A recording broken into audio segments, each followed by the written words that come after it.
Fala, minha gente, muito bom dia a todos. Que prazer estar de volta ao Periscope com vocês. Cheguei ao Brasil agora de manhã, pousei por volta de 5 e pouco da manhã. Acabo de chegar aqui em Niterói e não poderia deixar de fazer um primeiro Periscope nesse meu retorno ao Brasil, para já trazer um tema bacana que cai nas provas, que cai em concursos, para a gente conversar, para a gente abordar, não é? Para a gente resgatar o nosso ritmo daquelas aulas fabulosas aqui no Periscope, às vezes curtinhas, como vai ser agora, às vezes mais longas, como vira e volta eu faço com vocês. O que importa é que a partir de agora a gente vai resgatar a nossa sinergia aqui no Periscope do PB, tudo bem? Eu estava com muita saudade e esses 10 dias na Europa foi muito difícil conseguir entrar no Periscope, eu não estava conseguindo entrar, não é? Então, hoje, de volta ao Brasil, a gente consegue reestruturar as nossas transmissões, tudo bem? Eu também estou com muita saudade de vocês, muito obrigado pelo amor, pelo carinho, vocês alunos do Portal F3, vocês alunos do Coaching Exame de Ordem, o pessoal da segunda fase tributária, o pessoal da segunda fase constitucional, o pessoal do Coaching para concursos públicos. Um beijo a todos, tudo bem? Eu vou estar no portal sim, hoje de noite começa o módulo de Direito Constitucional, né? Hoje a gente começa um módulo fantástico, eu divulguei que seriam 6, mas serão 7 aulas. 7 aulas de Direito Constitucional, uma mega revisão dos pontos mais importantes de Direito Constitucional para as provas. Começa hoje, serão 7 encontros, tem vagas tanto para o presencial como para o online. As inscrições estão bombando no site do Portal F3. Tudo bem? Quem não tem o site, é só entrar em www.portalf3.com.br www.portalf3.com.br. Começa hoje de noite o módulo no horário noturno. O módulo da manhã vai começar, se eu não me engano, na quinta-feira de manhã. São 7 encontros, tanto de noite quanto de manhã, são iguais os módulos, ok? Um módulo com 7 encontros, 21 horas, o intensivão de Direito Constitucional. Bom, vamos lá? Eu quero tomar café com os meninos. Lu foi ali na padaria comprar pão, comprar queijo para os meninos tomarem um café. E eu vim fazer rápido esse Periscope com vocês aqui. Tudo bem? Bom, vamos lá. Galerinha, o que é que eu vou pedir a partir de agora? Tá todo mundo acostumado, não tá? Não, eu sei que foram 10 dias aí praticamente sem fazer transmissões, mas não deu para esquecer as regras do nosso Periscope, correto? A partir de agora que eu começar a aula sem mensagens, beleza? Para não travar e para não atrapalhar. Além de 100 mensagens, 0 mensagens, isso, Keline. Quem puder convidar os seguidores, assim ó, como a Fanny Lima fez, como a Charlene fez, tá? É só botar o dedinho aqui no contador e botar assim, convidar seguidores. Se vocês puderem, eu agradeço aí Karen, Ruth, Jô Brotas, Maria Arlete, Fernandinha Feu, Kika, Camila, Alves Machado, Mara Sampaio, Luciele Silva, todo mundo que puder convidar os seguidores, vamos lá. O tema que nos une hoje é o tema em que a gente vai analisar a distinção entre a lei delegada e a medida provisória. Esse tema cai muito em prova. A diferença entre lei delegada e medida provisória. Tudo bem? Bom, por que se analisa a diferença entre esses institutos? Porque, evidentemente, por alguns aspectos eles se parecem. Você só faz um processo analítico comparativo para distinguir aquilo que se parece. Até certos momentos são idênticos, mas a partir de alguns traços distintivos revelam suas diferenças. Em prova, só se pergunta a diferença, observe, de institutos que, por alguns aspectos de análise, são muito parecidos. A diferença entre furto e roubo, entre concessão e permissão, entre taxa e tarifa, entre doação e testamento. Você só pergunta a diferença numa prova entre institutos que são parecidos. No que é que lei delegada e medida provisória se parecem? Para que então a gente possa apontar as distinções. Gente, tanto uma quanto outra, tanto a medida provisória como a lei delegada, são, na essência, fontes do processo legislativo. Quando a gente analisa medidas provisórias versus leis delegadas, nós estamos a avaliar duas fontes normativas que integram o que o nosso Constituinte chamou de processo legislativo constitucional. Tanto a medida provisória como a lei delegada são fontes normativas íncitas na órbita do chamado processo legislativo constitucional. Quando a gente estuda medidas provisórias e leis delegadas, nós estamos a nos reportar a duas fontes que veiculam normas jurídicas, normas que podem ser normas-regras, normas-princípios, normas que vão impor a todos nós um dever ser, um dever de conduta, duas fontes que veiculam normas jurídicas, fontes normativas do processo legislativo constitucional. E qual é o grande traço que distingue as medidas provisórias e as leis delegadas das demais fontes? É que tanto medidas provisórias como leis delegadas são fontes elaboráveis pelo chefe do Poder Executivo. É o presidente da República quem faz leis delegadas e é o presidente da República quem faz medidas provisórias. Tanto medidas provisórias como leis delegadas são fontes normativas íncitas no âmbito do processo legislativo constitucional e que são editáveis pelo chefe do Poder Executivo. Na órbita federal, falamos do presidente da República. Se vocês abrirem a Constituição da República no artigo 59, verão no artigo 59 que lá está escrito: integram o processo legislativo, fazem parte, são as fontes que se constroem no processo legislativo. Artigo 59. E aí surgem 7 incisos. E vocês vão ver que lá a lei delegada e a medida provisória aparecem nos incisos 4 e 5, se eu não me engano. Se eu não me engano, a lei delegada é o inciso 4, medida provisória com certeza é o inciso 5. Então, no artigo 59, incisos 4 e 5, vocês vão constatar a natureza jurídica da medida provisória e da lei delegada. São fontes normativas que integram o processo legislativo constitucional. Obrigado por confirmar os incisos, Kika. Obrigado. Bom, existe um artigo específico na Constituição para cuidar das leis delegadas e um outro para cuidar das medidas provisórias. Tome nota aí nos seus apontamentos, no seu caderninho do Periscope do PB, que eu tenho certeza que vocês têm, né? Agora eu vou voltar a ritmo total 2, 3 periscopes por dia, agora que eu voltei ao Brasil. Tome nota dos artigos 62 e 68. O artigo 62 é aquele que, no seu caput e 12 parágrafos, disciplina as medidas provisórias. Já o artigo 68, no seu caput e parágrafos, disciplina a lei delegada. Medida provisória e lei delegada são fontes normativas do processo legislativo constitucional, editáveis pelo presidente da República, pelo chefe do Poder Executivo, disciplinadas nos artigos 62 e 68 e citadas, mencionadas no artigo 59. Essas duas ferramentas, gente, são as ferramentas que o Constituinte, né, ofereceu ao presidente para que ele possa, como chefe do Poder Executivo, como chefe do país e chefe de governo, chefe de Estado, Brasil, e chefe de governo federal, União, ele possa criar normas primárias. Normas primárias, gerais, abstratas, como são as normas que vêm nas leis. Vejam, as medidas provisórias e as leis delegadas veiculam normas primárias, que são normas do mesmo perfil que são apresentadas por leis ordinárias e complementares. Tanto que, sejam leis delegadas, sejam medidas provisórias, elas têm a mesma posição hierárquica das leis ordinárias e complementares. Não há qualquer hierarquia entre elas. Isso já foi perguntado muito em prova. Existe hierarquia de lei complementar e lei ordinária sobre lei delegada e medida provisória? Não, nenhuma hierarquia. Não há qualquer hierarquia entre elas. Todas elas, lei complementar, lei ordinária, lei delegada e medida provisória, se posicionam no mesmo andar da pirâmide de Kelsen. Todas buscam fundamento de validade diretamente na Constituição, não havendo qualquer relação de hierarquia, de subordinação entre elas. Leis ordinárias, leis complementares, leis delegadas e medidas provisórias trafegam no mesmo patamar hierárquico. Não há entre elas qualquer relação de superioridade e inferioridade. Não há relação de subordinação, não há qualquer vínculo de hierarquia dentre essas fontes. Leis delegadas e medidas provisórias são as fontes normativas que o presidente faz, trazendo, criando, veiculando normas primárias igualmente às normas veiculáveis por leis ordinárias e complementares.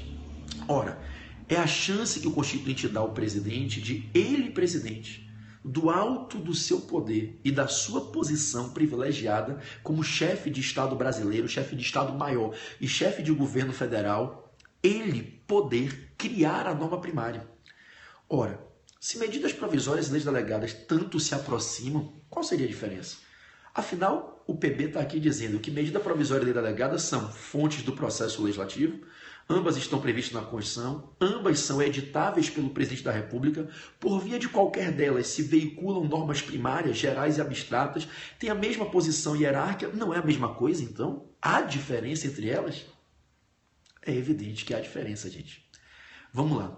A lei delegada é um instrumento mais suave, mais sutil, no que tange a intenção do Constituinte de deslocar a função normativa para o Poder Executivo, retirando-a do Poder Legislativo e designando ao Poder Executivo que faça a norma primária. A lei delegada é mais sutil do que a medida provisória. A lei delegada, ela não tenha dúvida, como a medida provisória também será, ela é um instrumento que proporciona o deslocamento da função normativa do Legislativo para o Executivo. É o presidente, é o Poder Executivo que vai criar a norma primária. Há uma relativização naquela ideia nodal da separação de funções em que a função normativa, a função de fazer a norma primária, é principalmente do Poder Legislativo. E através da lei delegada e também da medida provisória, a função normativa primária, a função de fazer a norma primária, a função de fazer a norma maior, a função de fazer a norma geral abstrata é passada para o Poder Executivo. O presidente faz a norma. O presidente faz a lei delegada. Ele faz a lei. Como ele, quando faz a medida provisória, que tem força de lei, ele constrói a norma primária. Ocorre que quando eu falo de lei delegada, eu falo de um instrumento mais brando, mais tênue, menos agressivo no que diz respeito à promoção, ao feitio desse deslocamento da função normativa do legislativo para o executivo. É dizer, para vocês entenderem, para que o presidente da República faça a lei, ele sozinho faça a lei, sendo lei delegada, ele tem que pedir primeiro autorização ao Congresso. E o Congresso precisa formalizar uma autorização prévia para que somente após dada essa autorização o presidente possa fazer a lei. Ou seja, a construção de uma norma primária, geral e abstrata pelo presidente, através de uma lei delegada, é algo que somente será válido, somente será possível de forma válida se houver um prévio consentimento do Legislativo. O Congresso tem que autorizar o presidente a fazer isso. É dizer, o feitio de uma lei delegada, de maneira válida, evidentemente, depende de prévia autorização dada pelo Poder Legislativo.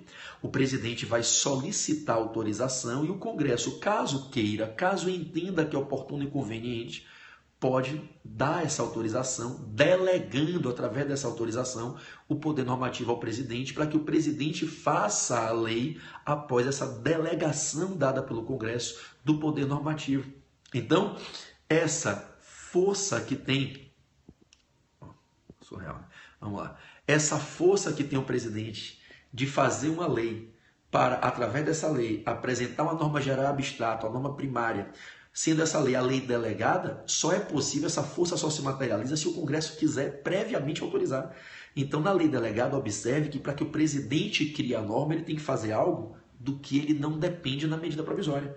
Na lei delegada, o presidente formaliza um pedido expresso de autorização, o Congresso analisa, o Congresso toma uma decisão de mérito, uma decisão discricionária, se ele quer ou não delegar ao presidente o poder de fazer a lei, e aí, se o Congresso entender que é conveniente e oportuno, ele formaliza essa autorização. Para formalizar a autorização, ele edita uma resolução, e é através da resolução do Congresso que ele transfere ao presidente esse poder de fazer a lei por delegação. A delegação, na verdade, consiste nessa transferência do poder normativo. É o repasse desse poder normativo do legislativo ao executivo que se chama de delegação. É a delegação normativa. E aí o presidente é autorizado a fazer a lei. Vejam, para que vocês não se confundam, que para que se possa fazer uma lei delegada, eu preciso, primeiro, que o presidente solicite autorização. Segundo, que o Congresso delibere se é conveniente, oportuno, que o presidente possa sozinho fazer a lei, e então o Congresso, concordando, delegue. O Congresso tem que autorizar o presidente a fazer a lei, do contrário, será inconstitucional o feitio da lei. Como é que o Congresso autoriza? Editando uma resolução, que é a resolução autorizativa. É através dessa resolução que o Congresso diz, presidente, estamos autorizando o senhor a que faça a lei.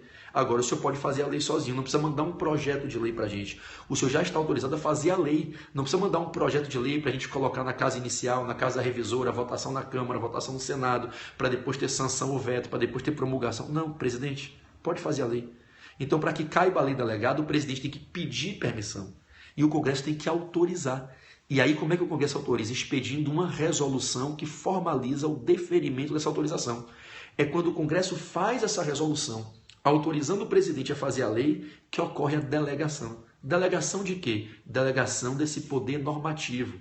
Delegação desse poder de construir sozinho a norma primária, geral e abstrata. Delegação ao presidente do poder de fazer uma lei. Não fosse essa delegação, o presidente não poderia fazer uma lei. O executivo não faz a lei. O executivo, quando muito, encaminha projeto de lei e sanciona o projeto de lei aprovado pelo Congresso. Para que a lei surja, o executivo pode fazer a proposta, porque o presidente é um dos legitimados à propositura.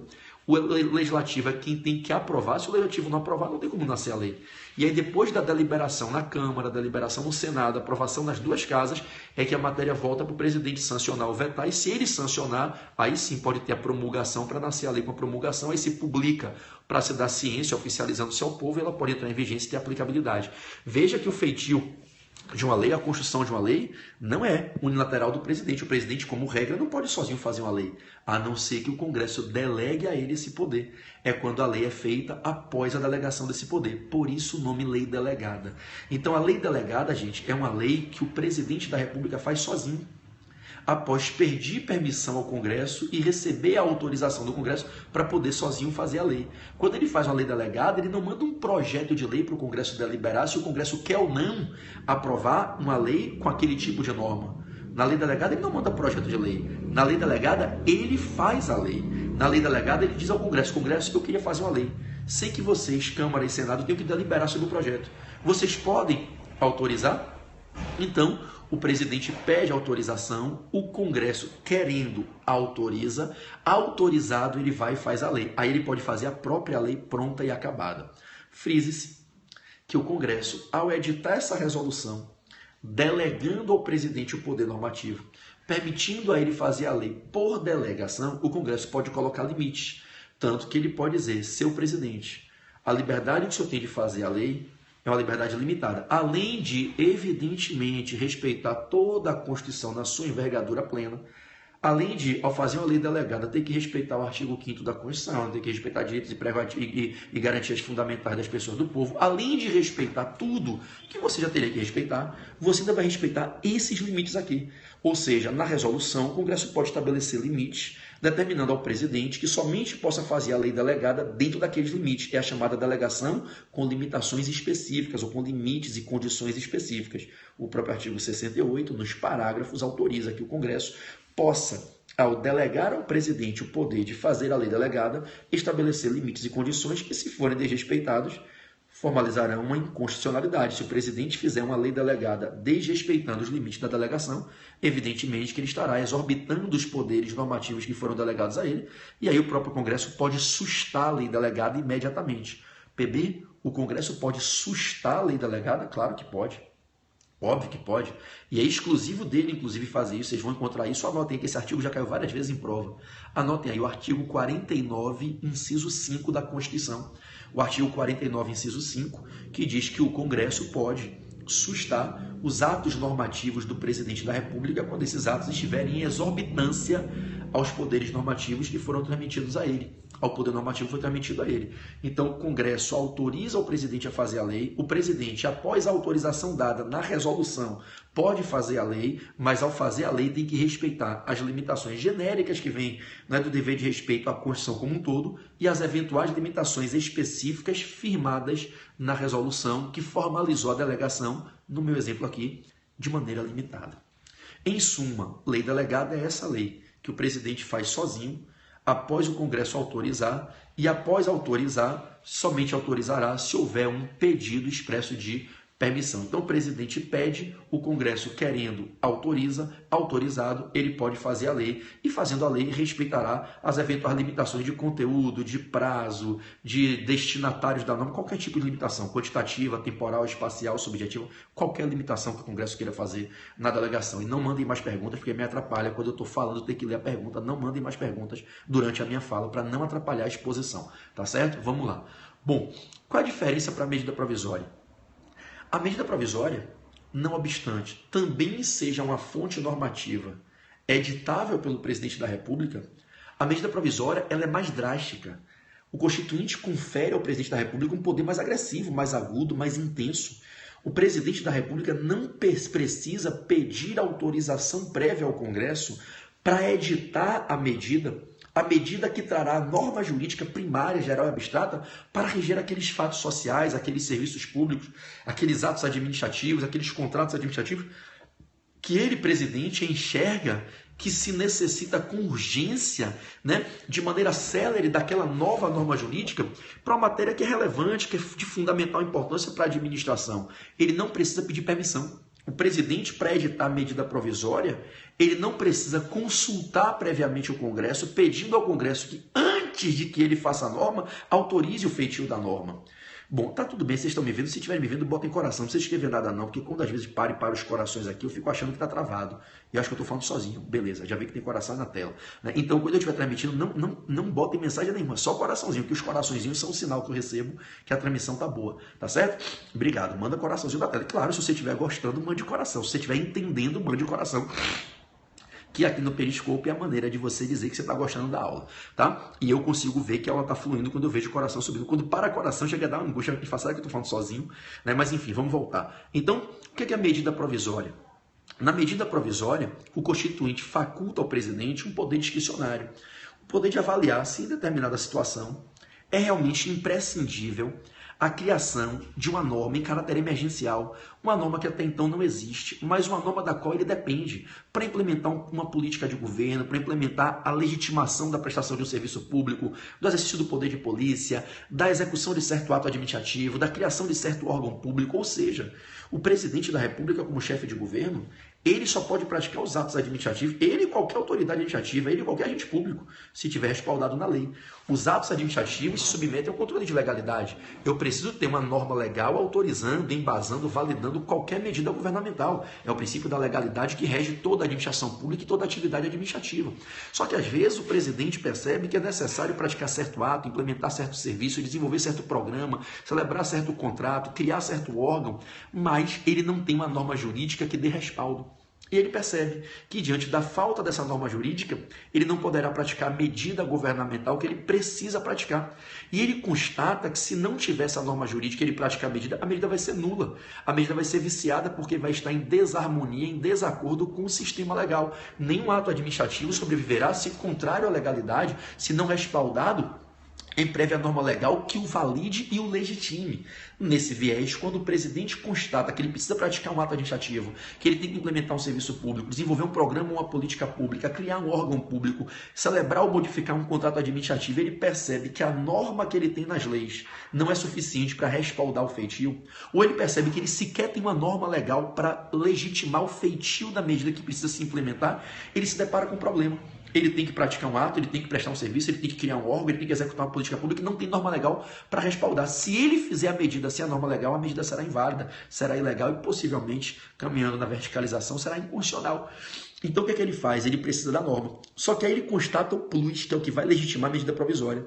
Ele constata que, além de a matéria ser importante, relevante, fundamental para a sua governabilidade, para a concretização das metas governamentais do seu governo, ele percebe que não dá tempo de esperar a tramitação normal de um projeto de lei. Aí entra a urgência. O presidente percebe que, se ele encaminhar um projeto de lei à Câmara, mesmo requerendo tramitação no processo legislativo sumário, né? Ou seja, 45 dias na Câmara, mais 45 no Senado, e no máximo mais 10 dias para fazer as emendas de revisão, né? Para avaliar as emendas de revisão, ele percebe que não dá tempo. Ou seja, o presidente diz, putz, eu preciso de uma norma jurídica agora para respaldar esse ato administrativo que tem que praticar daqui a pouco, amanhã no máximo.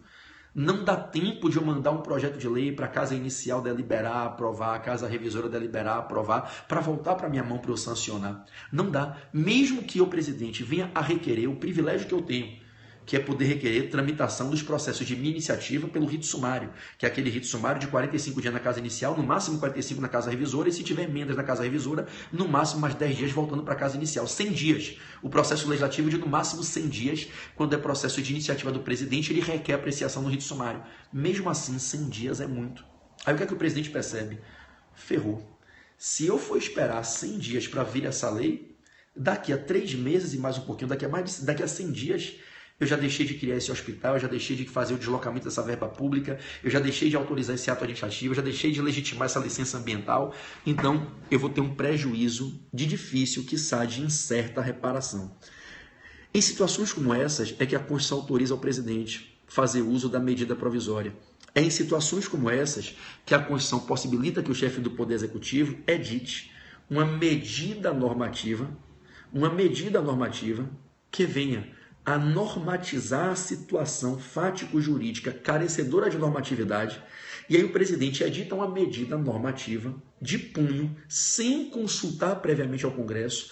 Essa medida vai ser equiparada a uma lei ordinária, vai ter a força normativa de uma lei ordinária, e essa medida, de caráter provisório, não é definitivo, ela vai trazer a norma que vai disciplinar aqueles atos, aqueles fatos, aqueles contratos, aqueles serviços que estão carecedores de normatização. Ou seja, o presidente precisa praticar um ato, precisa prestar um serviço, precisa criar um órgão, precisa implementar uma política pública, mas não tem norma. O que é que ele percebe? Que ele não pode esperar o processo legislativo normal para fazer uma lei. Então ele cria a norma e diz ao Congresso: senhores parlamentares, estou editando uma medida normativa aqui em caráter emergencial, a situação é relevante para o governo, é urgente. O que é a urgência? É a impossibilidade de esperar a tramitação natural de um projeto de lei, sem que se tenha um prejuízo. Ou seja, se eu for esperar o projeto de lei, eu vou ter um dano, eu vou ter um prejuízo à governabilidade, de difícil e certa reparação. Então, o que é que o presidente diz? Eu estou diante de um caso concreto em que eu preciso implementar uma medida de governo, um ato administrativo, um serviço, etc. Eu preciso de uma norma para validar essa medida, eu não tenho essa norma e não posso esperar a tramitação de um projeto de lei. Então, o que é que o presidente faz? Eu crio a norma, então eu edito uma medida normativa equivalente a uma lei, ela vale como se fosse uma lei, ela vai produzir efeitos durante 60 dias, se necessário for, prorrogável por mais 60 dias uma única vez, e ela vai virar durante os próximos 60 dias, prorrogáveis mais 60 até 120 dias, ela vai virar, aspas, a lei do tempo do fato. Ela vai ter a mesma força de uma lei ordinária, ela equivale a uma nova lei. Não é uma lei ainda, mas ela tem a equivalência de uma lei. Então, o presidente da República, ele fica autorizado pela Constituição a editar uma medida jurídica normativa, de cada normativo, que veicula a norma primária, geral e abstrata, como se fosse uma lei, sem consulta prévia ao Congresso. A relevância da matéria e a urgência que consiste na impossibilidade de esperar o feitio de um projeto de lei, pelo menos pelo processo legislativo sumário de 100 dias, não dá para esperar. Esperar isso significa colocar em xeque a supremacia do interesse público, suportar o risco de um dano à governabilidade, de difícil e certa reparação, diante dessa constatação fática de que não dá para esperar o feitio de uma lei, nem mesmo pelo processo legislativo sumário, está consubstanciada a urgência. Se a matéria realmente é fundamental, é imprescindível para o bom andamento das intenções governamentais, das metas governamentais, está consubstanciada a relevância.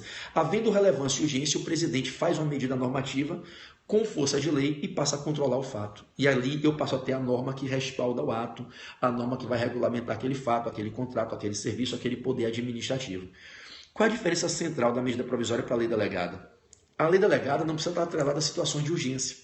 Ele pode pedir permissão ao Congresso para fazer uma lei por delegação sem que necessariamente haja urgência. A medida provisória só é cabível em situações que, além de serem relevantes, tem que ser urgente. Na lei delegada, o presidente só pode fazer a lei para criar a norma primária se o Congresso autorizar previamente, após solicitação dele e após autorização formalizada na expedição da resolução.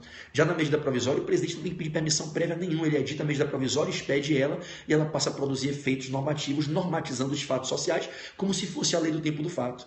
Quando o presidente da República edita a medida provisória, é óbvio que se existiam leis anteriores disciplinando os mesmos fatos que viram a ser disciplinados por essa medida provisória, e essa lei anterior disciplinava esses fatos de maneira diferente, a medida provisória suspende a eficácia da lei anterior, não revoga, a medida provisória não revoga a lei, a medida provisória suspende a eficácia, suspende a aplicabilidade e a eficácia da lei anterior, e ela, a medida provisória, passa a reger os fatos da lei em diante por 60 dias, prorrogáveis por mais 60 dias, tudo bem? E aí cabe ao Congresso convalidar essa medida provisória ou rejeitá-la. Pode rejeitá-la expressamente quando dá votação, entendendo que não era oportuna a edição dela, que não havia relevância, que não havia urgência, que se invadiu matéria para a qual paira vedação de medida provisória, ou simplesmente entender que a norma que o presidente fez não é boa, não é conveniente, não é oportuna, e o Congresso, no seu poder político que ele tem, deliberando, vota contra e não aprova a medida provisória, a rejeição expressa. Pode ocorrer também a rejeição tácita pelo chamado decurso de prazo.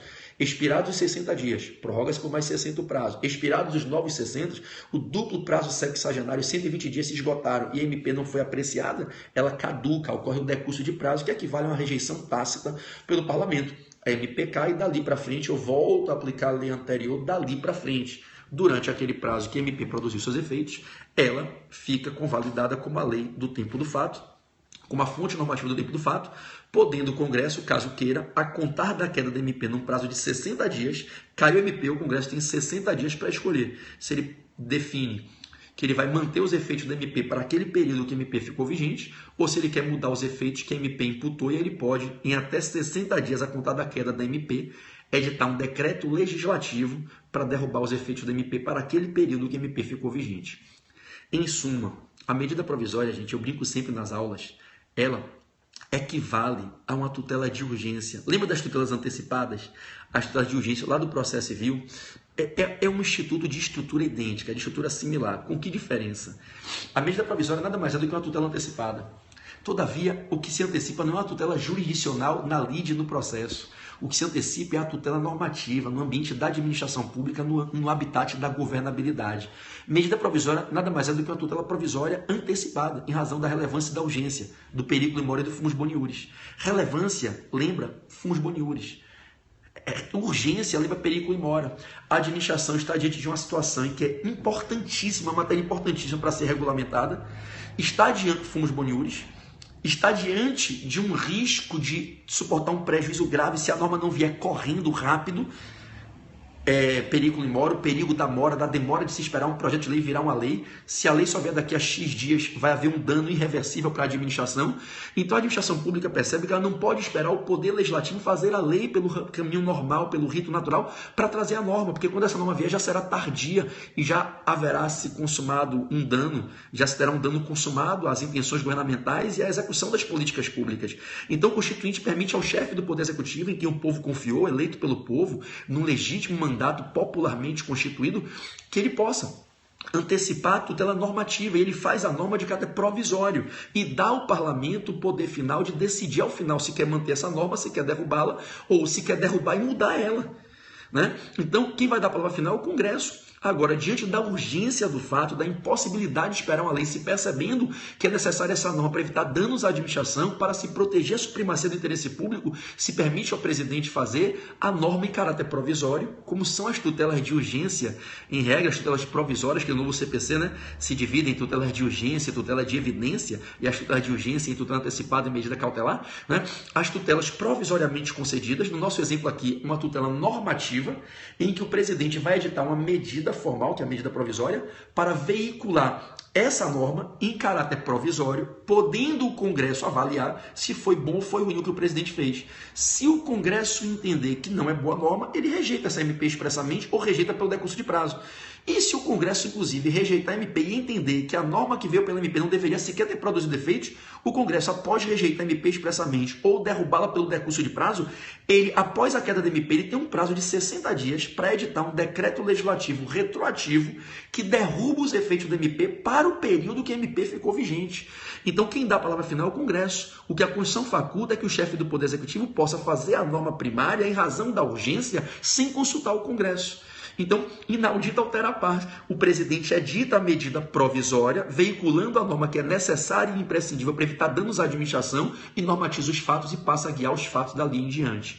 Durante 60 dias, prorrogável mais 60, o Congresso tem que avaliar. Se não avaliar, no seu silêncio, ele derruba a MP e dali da queda em diante a MP não produz mais efeitos, voltando a se aplicar a lei anterior, caso houvesse. Volta a se aplicar o regime anterior da queda da MP para frente. Durante o período que a MP produziu efeitos, a priori, a norma da MP ficará como uma norma que regeu aqueles fatos. A não ser que o Congresso queira, após a queda da MP, em até 60 dias após a queda, fazer um decreto legislativo retroativo para mudar os efeitos da MP para os dias, para os meses que a MP produziu efeitos. Então o Congresso ainda pode fazer isso. Ele ainda pode, com a queda da MP, derrubar, tirar os efeitos da MP do período que a MP produziu efeitos. O Congresso tem esse poder para em 60 dias, né, mudar os efeitos da MP após derrubá-la, expresso ou tacitamente, ainda ir além e mudar os efeitos da MP para os dias que a MP produziu efeitos. Tudo bem? Em suma, essas são as diferenças básicas de medida provisória e lei delegada. Existe, evidentemente, todo um rito para a medida provisória. O artigo 62 tem 12 parágrafos. Existe uma série de informações importantes, que não é o objeto dessa explicação rápida aqui no Periscope. Aqui foi uma chamada rápida para a gente apenas diferenciar a lei delegada de medida provisória.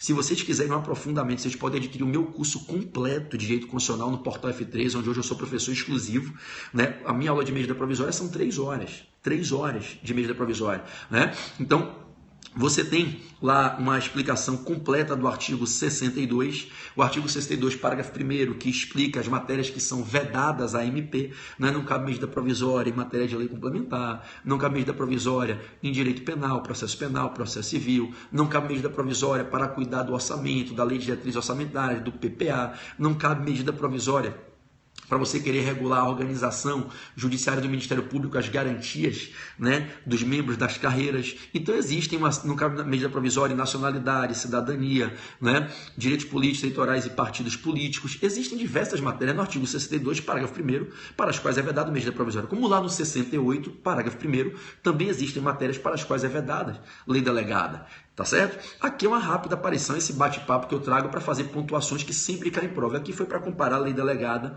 com medida provisória. Lembre que não há nenhuma hierarquia entre elas. Lei delegada tem que ter autorização prévia do Congresso, medida provisória não tem que ter autorização prévia do Congresso. O presidente pode editar independente de autorização prévia. Lembre que medida provisória, caso aprovada, sempre se converte em lei ordinária, porque é proibido medida provisória em matéria de lei complementar, assim como também é proibido lei delegada em matéria de lei complementar. Daí a gente dizer que lei ordinária, lei delegada e medida provisória trafegam na mesma linha, inclusive formal. Tudo bem? Galera que tá aí, ó, Pernambuco na área, eu vou estar em Pernambuco no outro fim de semana, né? Dia 16, 17, 18, 17, 18 e 19, sexta, sábado e domingo. Vou estar aí fazendo com a minha turma aqui do Rio de Janeiro, do Portal F3, uma puta revisão para o concurso de delegado de polícia. E eu vou estar dando uma revisão aí de tributário, uma de constitucional, vai ser show aí em Pernambuco. Quem quiser se inscrever é só entrar no site do Portal F3, tá lá com um aulão de revisão final para o concurso de delegado de polícia Delta Pernambuco.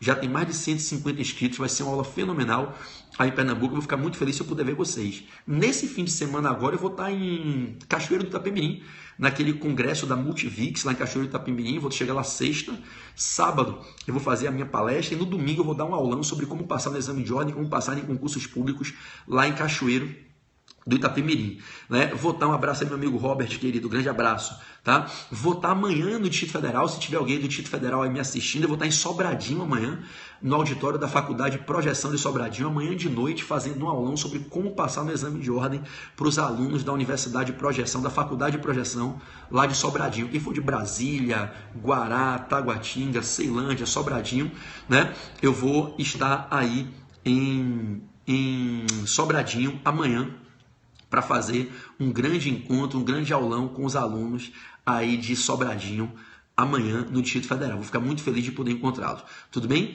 Em Recife, o evento não é do Espaço não, o evento é do Portal F3, tá? A priori são cursos concorrentes. O evento é do Portal F3, exclusivo nosso, não tem nenhuma ligação com nenhum outro curso, tá? O nosso curso é nosso, eu sou o dono do curso, não tenho nenhum vínculo com nenhum outro cursinho, tá? O nosso evento vai ser aí em Recife, no hotel, eu esqueci agora de cabeça o nome do hotel, mas vocês podem pegar no site do Portal F3 e podem pegar também no meu Instagram. Vamos estar em Recife nos dias 17, 18 e 19, sexta, sábado e domingo, aí em Recife. Tudo bem? Espero ver a galera de Pernambuco, é a saudade que vai pegando a gente pelo braço, muita saudade da aula em Recife, tá bom? Um beijo a todos, que Jesus vos abençoe, né? E eu vou ficar muito feliz de poder encontrar vocês, tanto aqui no Rio de Janeiro, quem está aqui no Rio, como nas cidades que eu estarei visitando. Sem esquecer, tá? Meu Instagram, para quem não me segue ainda, é @PedroBarreto, Portal F3, Pedro Barreto, Portal F3, quem não é meu seguidor ainda, Pedro Barreto, Portal F3, meu Barreto é com duplo T, é só me seguir lá no Instagram, que é muito legal o meu Instagram, Pedro Barreto, Portal F3, e tem o Instagram do portal, Portal F3. Quem quiser aprofundar constitucional, a gente tem lá o Eu Amo Constitucional, Eu Amo Constitucional. O Robert está aí digitando para a gente, Pedro Barreto, Portal F3, Portal F3, e tem também o Eu Amo Constitucional, tá bom? Foi um prazer conversar com vocês nessa minha primeira aparição, na minha chegada, meu retorno ao Brasil e a gente vai se ver muito aqui no Periscope, inclusive ainda hoje eu volto com vocês, tá bom? Um beijo, fiquem com Deus, agora eu vou tomar meu café da manhã, tá bom? Um beijo a todos, até a próxima.